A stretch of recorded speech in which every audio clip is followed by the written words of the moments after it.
changing and zip there. It does. It's broken, unfortunately. So I can't. I like the sign. That's nice.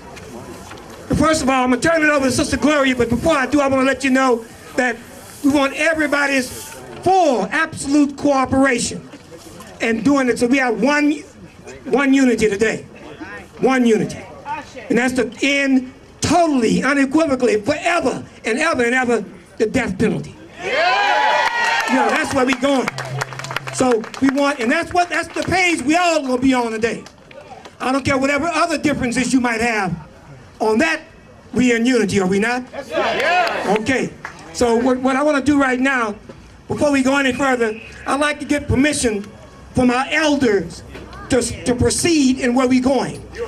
Okay. Do we have your permission, elders? Okay. And the elder in the group, about 89 years old, Elder Conrad. Do we have your permission?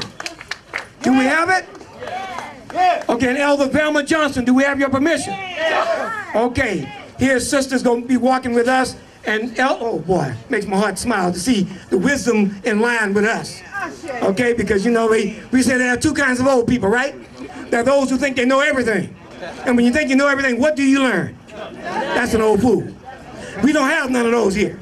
We have those who know that they do not know everything, so they're lining in line, joining in line to learn and to teach. That's a wise person.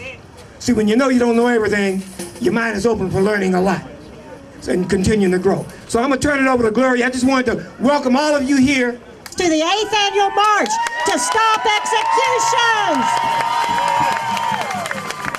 The first thing I want to say is I want to give my hats off to everybody here from Austin, Texas, who has done this the last 7 years.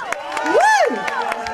Because as you can see, I've been running around like a chicken with my head cut off, trying to take care of business so we could be here today. So my hat's off to the campaign, to Scott and to Lily, to everybody in Austin that's done these last 7 marches, because you have done an awesome job, and we hope that we can stand on your shoulders today. Welcome, Austin.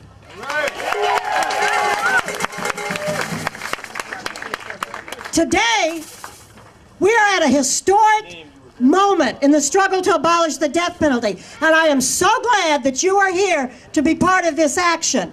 Right now, we may have a de facto moratorium on executions. Right now, Kenneth Foster is alive. Right now, we're at a turning point. We are at a serious turning point, because with the crime lab criminals at the Houston Police Department and their scandals coming out every day, people are saying, what the hell is going on here with these executions when the cops can't tell a 22 from a 38, when they can't even find the blood or the semen, and then when they do, they get it wrong? What about Ronald Taylor? The day he just got out of prison after 14 years, thanks to this system, a rich white girl who killed her boyfriend in a tragic car wreck when she was drunk. What'd they tell her? Go study for your finals at St. Thomas. We have a dual system, one for them and one for us. And we are here today to say, this system needs to be turned upside down, and the majority of us who are poor, who work every day, who are black, brown, Asian, native, white, but don't have the money, we have the right to justice in this country, and that's what we're here to demand today. Okay, we're going to have a few speakers here. Is there a brother by the name of Bunchy here? An ex-Panther? Because I don't know what he looks like. Okay, we're going to have a few speakers now, and then we're going to walk across the park to this corner over here at 2am.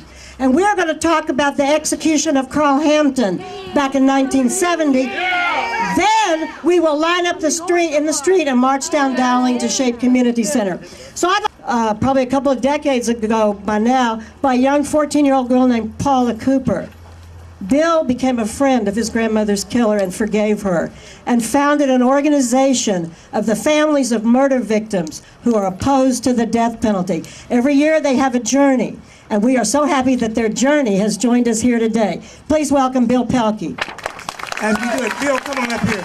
But as we do this, for the sake of time, we want the persons who are going to be speaking to come behind the podium to get ready. So have you identified all of them there? Oh, Sandrine? Okay. Okay, everybody's speaking is behind here? Okay. Okay, and those other organizations who are represented here, we want to, at a certain point, identify every organizational representative so they will know what kind of support we have. Hello, Houston. I drove up this morning from Dallas, but I'm from Anchorage, Alaska. We've been here for the last couple of weeks on a journey of hope, sharing our stories of from violence to healing, and talking about how the death penalty has absolutely nothing to do with the healing that murder victim family members need when a loved one has been killed, and how it continues the cycle of violence. And so we're closing up our events with this march.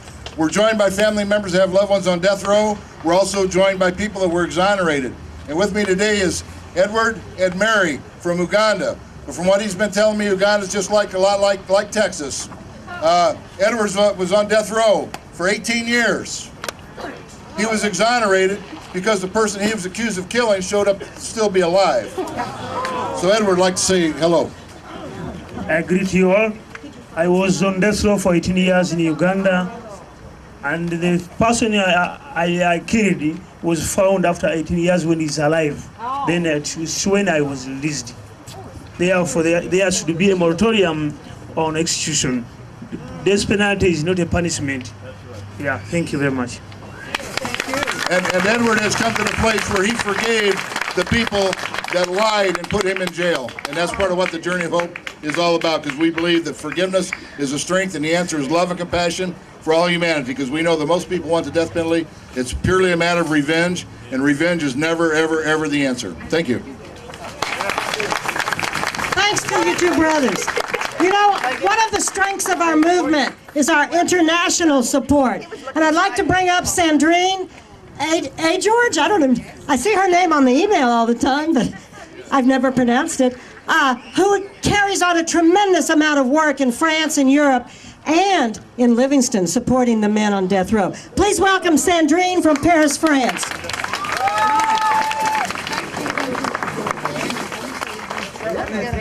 Gloria, I hate to be a killjoy about this de facto moratorium, but last night a very serious ruling was issued by the Fifth Circuit on the Mississippi case for a guy who has a date on the 30th.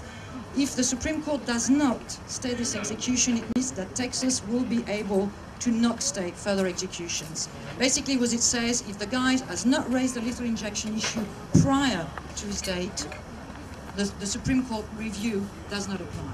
So, you know, we really have to watch out. This is a very serious, it's only a 5-page opinion, but it really shows the intent of the state of Texas to continue the killings, and we all have to be very aware of it and to be more and more active. So I wanted to give you a little bit of news on the international front, because several countries have abolished the death penalty. 3 African countries are now very seriously considering it. Rwanda abolished in July. Mali is considering it. Congo is considering it. 3 North African countries, Morocco, Tunisia, and Algeria, have taken very strong steps, and the Truth Commission working in Morocco has recommended straight-out abolition. There's a lot of changes going on. China is reviewing its death penalty statutes to try, hopefully that will reduce by 20 or 30% the number of executions. Unfortunately, America remains the pits of the civilized world in this respect. We need to stand up, and there are 2 things you can do today. If you don't do anything else, please file a complaint about this dreadful judge, Keller, in Austin. She needs to be taken out of office. She needs to lose her license. She's outrageous.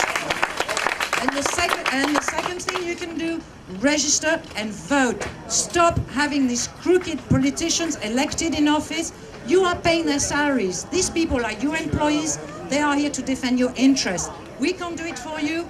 You are voters. This is really important. That is what is going to bring the change. So you have to stay strong. You have to realize that internationally people stand behind you. A number of us travel to Texas regularly. Many who work for Texas don't get to travel, but you have a lot of support. You always will, and we're not going to give up. We're going to win this damn thing.